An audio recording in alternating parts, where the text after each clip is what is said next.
A paz do Senhor, meus queridos irmãos, Assembleia de Deus do Porto da Madama. Nós estamos, mais uma vez, empenhados em não deixar vocês sem a mensagem da Palavra de Deus. Esse período que nós estamos atravessando de quarentena, principalmente eu que sou idoso e os idosos de nossas igrejas, todos estão confinados. Nós temos que obedecer às autoridades constituídas por Deus. Mas, pelos recursos da ciência, da comunicação, temos condições de estarmos juntos, não de corpo presente. As saudades nos apertam, mas, porém, estamos aqui para falar alguma coisa que Deus nos dá da sua palavra. Nós temos a nossa programação da EBD, e este domingo nós estamos estudando um assunto muito importante, que é a nossa libertação do pecado, cujo título está aqui, Liberto do Pecado para uma Nova Vida em Cristo. Esta lição é muito maravilhosa, porque ela está passando para nós o sacrifício que Cristo fez a nosso favor. Nós estávamos perdidos, caídos no pecado, na concupiscência da carne, e o Senhor estendeu as suas mãos e nos garantiu a salvação, abrindo caminho para os céus através do seu santo, glorioso sacrifício. Pela sua ressurreição, alcançamos a vitória para a vida eterna.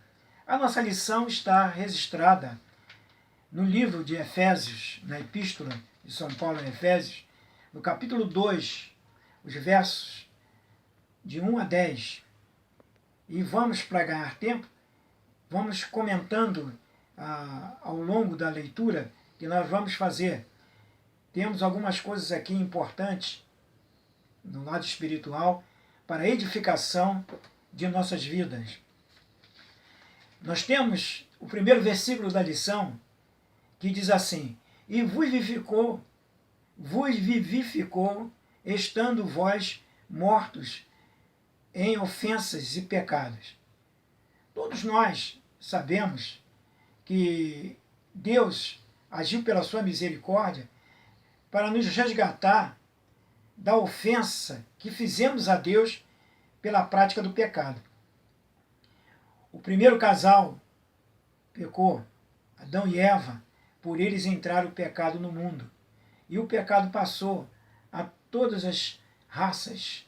E aí o homem ficou desligado de Deus, sem conhecer a vontade do Senhor, mergulhado nos seus deleites, nas suas concupiscências, que a Bíblia chama, concupiscências são desejos desenfreados da carne. A carne ficou enferma pelo pecado, e ela passou então a dominar o espírito do homem, e passou então a ter um desejo muito grande de pecar. Pecar, todos nós sabemos que é errar o alvo. E a carne faz isso. Por isso que a carne não herdará a vida eterna.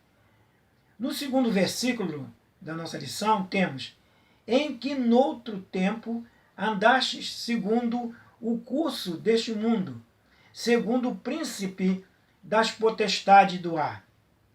Potestades do ar, aqui se refere aos espíritos enganadores. Nós sabemos também que Deus destruiu Satanás com o seu juízo poderoso, o seu juízo que tirou a autoridade de Satanás sobre tudo aquilo que ele tinha, possuía, através da permissão de Deus para poder dominar a terra. E ficou então em trevas o reino de Lúcifer, que se tornou diabo. Então Lúcifer, ele então fez um plano para si, se tornou oposição a Deus. E nessa oposição, o instrumento que o diabo usa é o próprio homem. Então existe essa luta de Deus puxando o homem através do sangue de Cristo para a redenção dos seus pecados, e Lúcifer, quer dizer, o diabo, ele puxa o homem para si. E nós estamos no meio desta agonia, mas Deus nos dá graça e força para vencermos as astutas ciladas do maligno. Então, potestade do ar são os espíritos que vêm e se introduzem dentro do homem para levar o homem a ser contra Deus.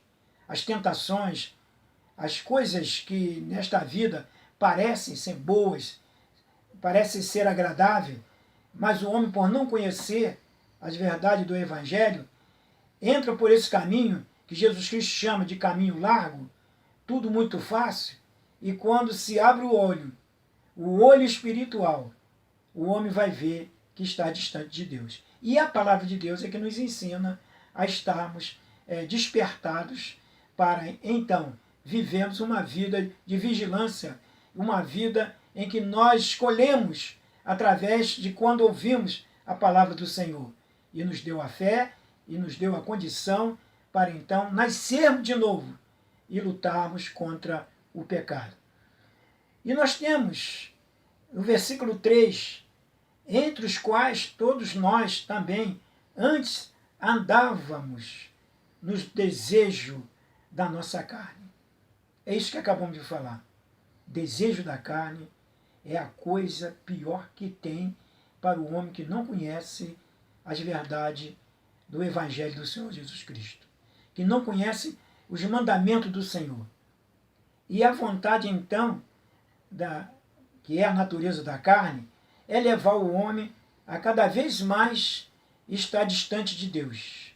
Mas, porém, Deus providenciou através de um plano poderoso, que é o plano da salvação, é o plano do amor e misericórdia do Senhor, que está lá em João 3,16, que Deus amou o mundo de tal maneira que deu seu Filho unigênito, para que todos aqueles que nele crêem não pereçam, mas tenham a vida eterna. Esse grande plano nos traz a condição de abraçarmos pelo perdão que o Senhor Jesus Cristo conquistou por nós lá na cruz do Calvário. E agora nós precisamos viver uma vida de arrependimento para alcançarmos esse perdão e estarmos livres dos ataques do inimigo, ou seja, estarmos em condições de ir contra os ataques do maligno e vencermos, porque o Senhor é a nossa força. E esta lição, ela está nos advertindo. Se somos libertos, libertos somos para sermos vencedores. E diz-nos assim o versículo 4, mas Deus, que é riquíssimo em misericórdia, pelo seu muito amor com que nos amou. Misericórdia vem acompanhado da graça divina. A graça de Deus, todo mundo sabe muito bem que os pregadores enfatizam bem quando falam sobre a graça de Deus para conosco, que é favor imerecível. Nós não merecemos, mas ganhamos um presente, porque graça, ela traz, a dádiva da graça é o presente da salvação para nós, que o Senhor Jesus Cristo nos trouxe. E o grande apóstolo estava enfatizando este assunto para que os efésios viessem entender que a misericórdia e o grande amor de Deus fez com que nós viéssemos ser merecedores, embora não sendo. E a graça de Deus, então, ela se manifestou através da fé para nossas vidas. Nós somos salvos pela fé em nosso Senhor e Salvador Jesus Cristo. E nós precisamos viver uma vida de arrependimento para alcançarmos todas essas bênçãos, as bênçãos da salvação, que nos coloca onde?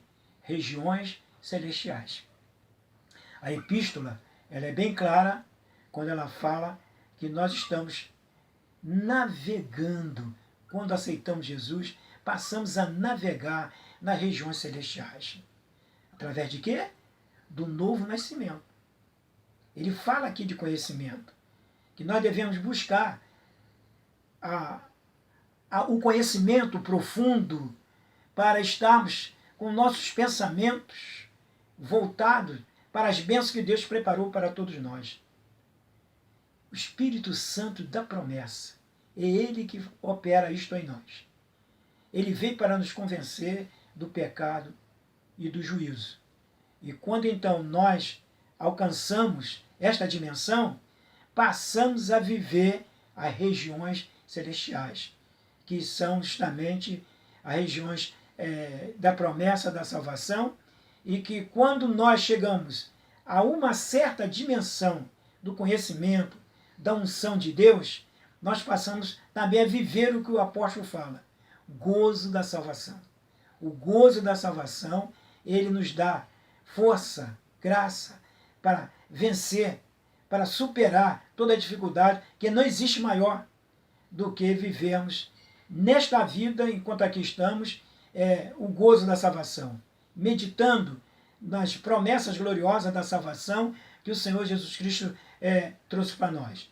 Então precisamos entender que seu muito amor com que nos amou é a manifestação da graça salvadora e misericórdia do Senhor Jesus.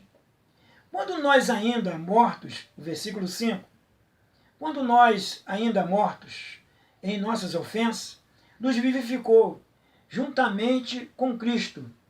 Pela graça sois salvos.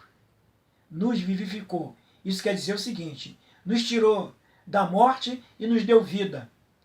E esta vida é ela que nos dá a condição de meditarmos na eterna que o Senhor nos trouxe pelo seu sacrifício e redenção. O versículo 6 nos diz assim, e nos ressuscitou juntamente com Ele, e nos fez assentar nos lugares celestiais em Cristo Jesus. Isso aqui é uma representação. Era para que nós estivéssemos condenados e sendo mortos, e sem gozo, ou seja, sem a garantia de salvação. Mas o Senhor Jesus, ele veio em nosso lugar. Ele está dizendo aqui, o grande apóstolo, que nós fomos crucificados com Cristo. Isso aqui é representativo. O Senhor nos representa naquilo que era para nós sermos condenados e mortos. Jesus Cristo tomou o nosso lugar. Jesus Cristo foi condenado. A paixão de Cristo é o retrato daquilo que nós éramos para ter passado por isso. Condenados pelo juízo de Deus e sermos destruídos no inferno para sempre. Mas o Senhor nos resgatou da morte e do inferno, através da representatividade de Cristo em nosso lugar, lá na cruz do Calvário. O Senhor Jesus morreu em nosso lugar. Isso quer dizer, quando Jesus Cristo estava lá na cruz pregado, é para que eu agora, vendo essa manifestação do grande amor e graça do Senhor Jesus Cristo, é para que eu venha pensar, nós venhamos pensar, meditar e nos colocar neste lugar. Nós estamos na cruz com Cristo. Vamos dizer que o fato é agora. Estamos crucificados com Cristo. Estamos mortos com Cristo. Mas, porém, também ele foi sepultado, ele levou os nossos pecados, sepultou o nosso pecado. Nós fomos sepultados com ele. É como diz aqui a passagem. Ele nos colocou na condenação com ele. Mas quem é que tem o poder para tirar o homem do pecado? Só ele, Jesus Cristo, Filho de Deus. Por isso, então, que eu fui com ele para a cruz do Calvário. Mas, na realidade, no literal, quem foi ele. Mas, no sentido da metáfora, ele é meu representante. Ele foi na cruz e deu a sua vida no meu lugar e no seu lugar. E estamos crucificados com ele. Agora, ele foi sepultado. Eu fui sepultado com ele. Lembra, nós fomos sepultados com ele. Lembra da doutrina do batismo? A doutrina do batismo, em águas, representa isto. Quando você aceitou Jesus Cristo e foi batizado, naquele momento que você foi mergulhado, é essa representatividade. Eu mergulhei, você mergulhou ali na água, dando um testemunho de fé, dizendo que Jesus Cristo fez isso por nós mergulhamos com ele. Mas também, quando ele ressuscitou, eu, você, todos nós, ressuscitamos com ele, salvos, lavados e remidos no seu sangue precioso. Então é muito importante, quando nós nos colocamos em Cristo Jesus, ele representando a nossa salvação, que quem seríamos nós? Como escaparíamos nós se não atentássemos para esse grande sacrifício de Cristo? Ele está dizendo aqui aos Efésios que essa meditação precisa estar constante em nossas mentes, para representarmos, para ser representado na pessoa de Cristo. Foi ele o herói da nossa salvação. No versículo 7 diz assim, para mostrar nos séculos vindouros as abundantes riquezas da sua graça, pela benignidade para conosco em Cristo Jesus. Sabe o que quer dizer séculos vindouros? Ele está falando aqui da parousia, que é a volta do Senhor Jesus para nos buscar. Esse é o resultado da salvação. Resultado da salvação é a manifestação da glória de Deus naquele grande dia do arrebatamento, em que nós vamos viver o resultado da vitória de Cristo na cruz do Calvário, que é a garantia de salvação de nossas almas. E, concluindo, porque pela graça sois salvos, por meio da fé. Isso não vem de vós, é dom de Deus. O versículo 8 está dizendo que a salvação é um presente de Deus para nós. Manifestação da graça de Deus é a dádiva que Deus trouxe para nós pela sua graça. Um presente que eu não merecia, você também não merecia, ninguém, a humanidade não merecia isso. Mas pelo infinito amor e misericórdia de Deus, alcançamos a salvação pela manifestação da graça. Por isso que não existe argumento para dimensionar a graça do Senhor em nossas vidas, para dimensionar o amor e a misericórdia de Deus sobre nós, nos trazendo a salvação. Sabemos que em tudo isto Deus é glorificado, porque Ele nos amou com um grande amor através de seu Filho amado, vindo à terra para nos trazer a tão grande salvação. Porque pela graça sois salvos por meio da fé. Fé é o firme fundamento das coisas que se esperam e a prova das que se não vê.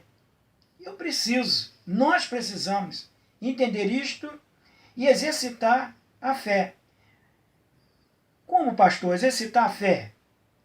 É justamente estar submisso e obedecer às santas doutrinas do Senhor. Obedecer de maneira tal que aviva dentro de nós a esperança de salvação. Fé, ela gera em nós esperança. E nós precisamos exercitar a fé através dos conhecimentos que a palavra de Deus nos proporciona.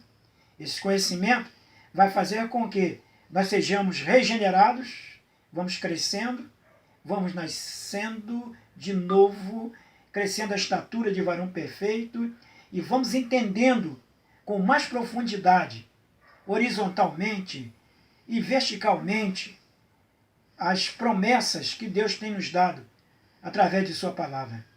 E isto tudo nos fortalece na pessoa de nosso Senhor e Salvador Jesus Cristo. O versículo 9 diz assim: não vem das obras, para que ninguém se glorie. Quando se fala em obras, nós vamos lembrar de Tiago, quando ele registra no capítulo 2 da sua epístola, que ele diz: mostra-me tua fé sem obra, que eu mostro a minha fé com obras. Isso quer dizer o seguinte: isso aqui não entra em choque com o que Paulo fala, que somos salvos pela graça. Porque não é por sacrifício, por penitência, que nós vamos alcançar a salvação. Porque penitências, obras e sacrifício, isso é fácil. Todo mundo faz. Mas a coisa está muito mais além disso. Está além da dimensão humana. É pelo sacrifício de nosso Senhor e Salvador Jesus Cristo. Obras, todos que têm fé praticam boas obras. Mas nem todos que praticam boas obras têm fé. E eu preciso, então, através das minhas obras, mostrar a fé de Deus que está em mim, que está em nós, que está em você, para a salvação. Queridos, esta lição, ela adverte os Efésios, está advertindo a todos nós nos nossos dias, para termos cuidado, porque, como ele diz no princípio da lição, a carne, as concupiscências da carne, ela tenta nos tirar esta promessa de salvação, de tantas coisas que nós vemos diante dos nossos olhos. O inimigo, com as suas potestades, tem se manifestado para tirar do coração do homem a esperança de fé. Mas ele está aqui advertindo aos Efésios o cuidado que nós temos que ter, vigiando e orando para permanecermos na presença do Senhor.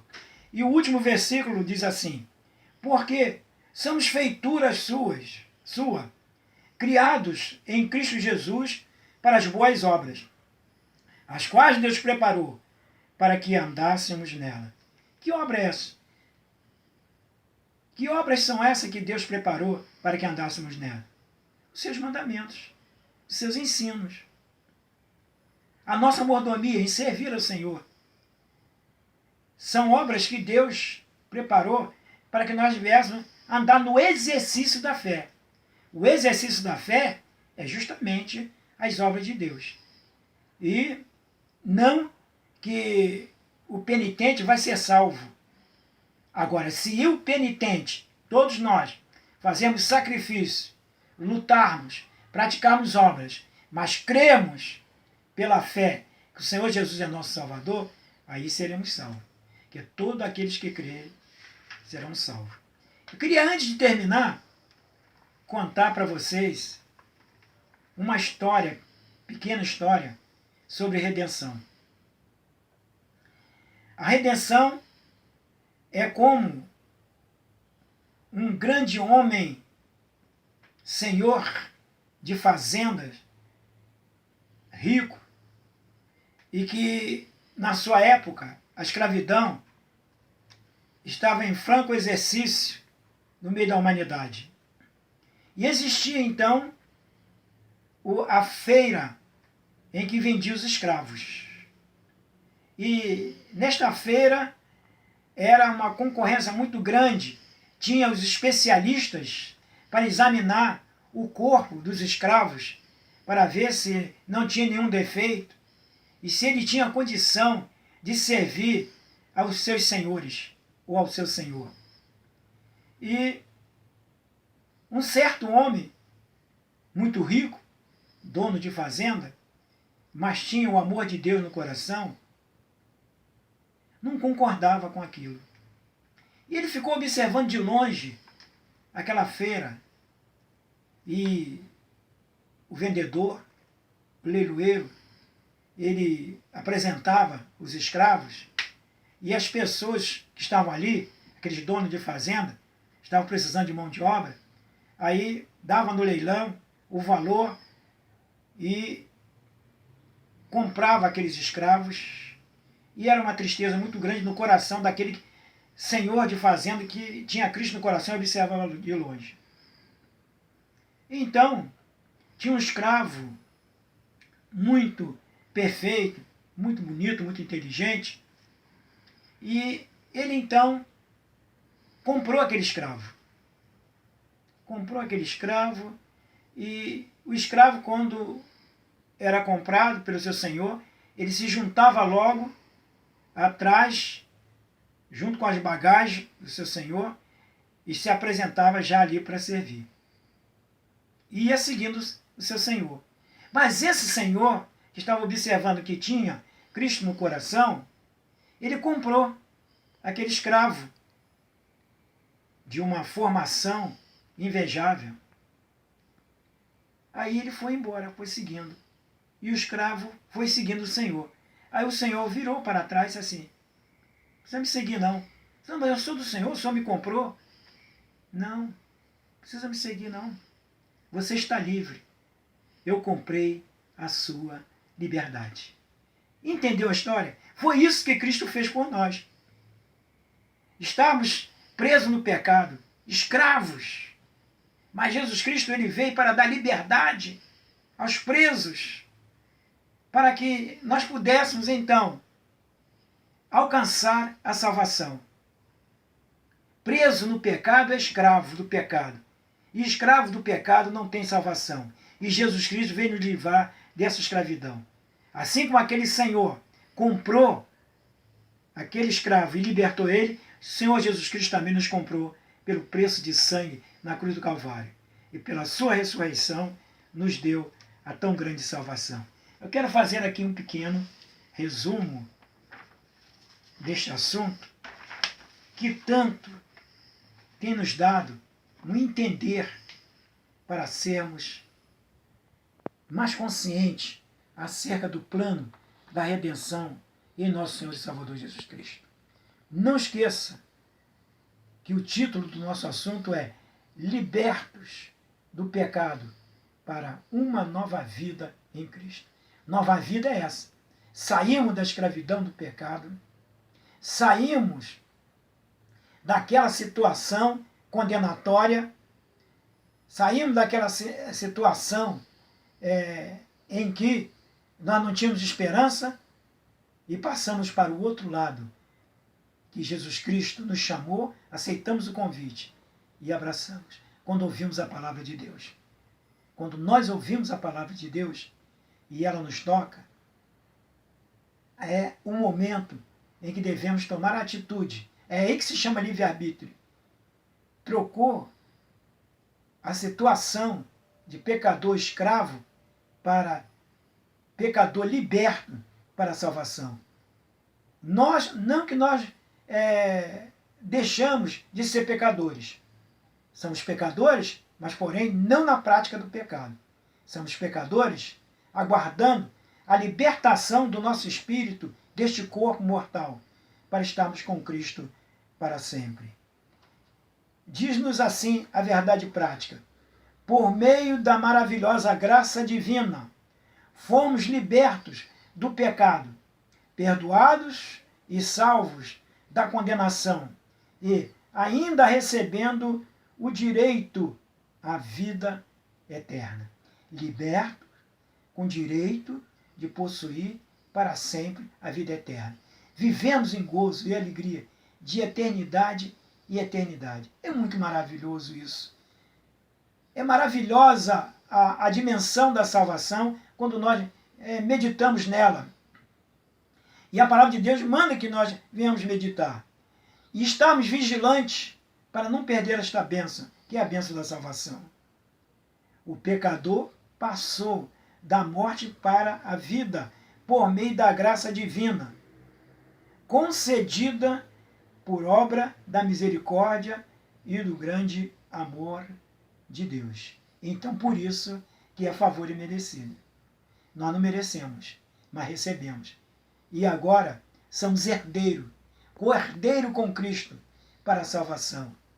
A grande herança da salvação tem nos dado a garantia de vivermos na esperança que a volta de Jesus Cristo vai concluir isto, nos arrebatando para a vida eterna.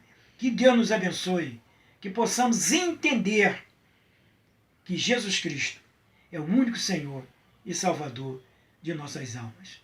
Vamos orar, agradecer a Deus esse momento de meditação.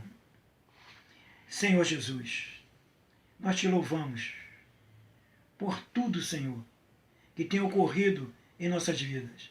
Nos dê forças para superar todas as provações que estamos passando, Senhor, e tudo isto é para que nós venhamos estar mais firmes diante de Ti.